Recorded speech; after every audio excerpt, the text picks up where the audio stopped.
देखो बिल्कुल आज 18वां दिन है डल्लेवाल साहब को आमरण अनशन किए हुए। और उसके बाद सरकार अभी तक कोई सुनवाई नहीं कर रही है। तो सरकार से क्या उम्मीद रखें हम, क्योंकि पीछे भी 13 महीने चला, अभी भी 10 महीने हो गए हैं। तो ये सोई हुई सरकार को जगाने के लिए पूरे देश को एक होना पड़ेगा अन्नदाता के साथ, क्योंकि अन्नदाता सिर्फ अपना एक एमएसपी की मांग को लेकर रोड पे बैठा है पिछले 13 महीने पहले, और 10 महीने 23 महीने से लड़ाई लड़ रहा है। और सबका अधिकार है कि हम अन्नदाता के साथ खड़े हों। मैं अभी शंभू बॉर्डर पे जा रहा हूँ और किसानों के समर्थन में थे पहले भी और आगे भी रहेंगे। और बिल्कुल हम उनके साथ हैं।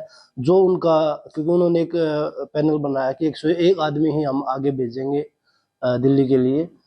तो पैदल लोगों को भी अगर पुलिस द्वारा रोका जा रहा है तो इससे बड़ा तानाशाह और क्या होगा देश में। देखो रामचंद्र जांगड़ा जी की हमारे आदरणीय है और बड़े हैं, उनकी एज भी ज़्यादा है। तो उनका, मुझे लगता है कि उनका दिमागी संतुलन खोया हुआ है। अगर उनके पास कोई सबूत है इन चीज़ों का कि भाई 700 लड़कियां गायब, बहुत बड़ी बात बोल रहे हो, अगर उनके पास कोई सबूत है तो वो दे। उनकी सरकार है राज्य में भी और सेंटर में भी, तो फिर वो एक्शन क्यों नहीं ले रहे। और नशा अगर हरियाणा में फैलाया जाए तो आपकी सरकार है, आप उसको बंद क्यों नहीं कर रहे। तो ये बातें बोलना वो लोगों को भड़काने का काम कर रहे हैं। देखो ये काम गुमराह कर रहे हैं लोगों को कि हम किसी को नहीं रोक रहे। पुलिस किसने लगाई है, वो किले किसने बिछाई है, वो कटीले तारे किसने बिछाए हैं, वो आप लोगों ने बिछाए हैं। अगर इतने आप किसी नितेशी होते तो उनकी मांग को पहले ही सुन लेते। देखो वही बोला, उनका दिमागी संतुलन नहीं ठीक है, क्योंकि वो बड़ी एज है।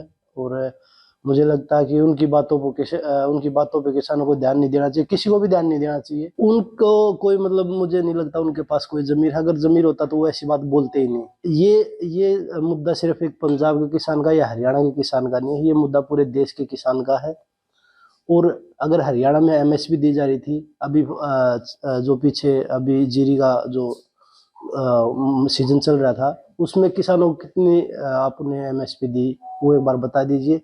क्योंकि जो आपने एमएसपी का रेट डिसाइड किया था, उसके बाद 1800-1900 में एमएसपी फसल खरीदी जा रही है किसान की, और आधे किसानों की तो फसल भी नहीं खरीदी जा रही। वो मंडी से एक हफ्ता 10-10 दिन रुक के वापस आ रहे हैं। जो उनका डिसीजन होगा मैं उस पर खड़ा उतरूंगा। फिर आप उस राजनीति को खत्म कर दीजिए, किसानों को एमएसपी दे दीजिए, वो राजनीति खत्म करो। आप क्यों आप राजनीति होने दे रहे हो। आप इतने बड़े बड़े उद्योगपतियों को इतने लाख करोड़ रुपए माफ कर रहे हो, तो आप किसानों की एक छोटी सी मांग है, उनके मिनिमम प्राइस मांग रहे हो अपना फसलों का, तो आप वो दे दीजिए। किसान अपने घर चले जाएंगे, खुशी खुशी अपनी खेती करेंगे। देखो उनके पास, मुझे नहीं लगता कि भाई देश के कोई मुद्दों पे बात करनी है तो वो करते नहीं है। सिर्फ धर्म पे, जाति पे बात करते हैं, लोगों को बांटने का काम कर रहे हैं। उसके बाद वो कोई भी बिल लाके पास करने की कोशिश कर रहे हैं। जो देश हित में जो मुद्दे हैं उन पे आप बात करिए, देश को सुधारिए। आप बात करते हैं बांग्लादेश की, हमारा खुद का घर, खुद के घर में तो लोग परेशान घूम रहे हैं, दूसरे घर की आप तलाश कर रहे हो कि भाई उसको हम ठीक करें। आप अपने देश को ठीक करिए। उनके नेता, बड़े बड़े नेता बोल रहे हैं कि बांग्लादेश क्यों नहीं जा रहे। बांग्लादेश किसान भी बैठे 10 महीने से, मणिपुर भी चल रहा है, अब वहाँ क्यों नहीं जा रहे। बिल्कुल सबका अधिकार है प्रोटेस्ट करने का। मैं माननीय सुप्रीम कोर्ट का मैं सम्मान करता हूँ कि उन्होंने ये बोला है कि भाई दबाव ना दिया जाए। तो वो किस लिए अपनी जान की कुर्बानी दे रहे हैं, सिर्फ किसानों को एमएसपी मिले।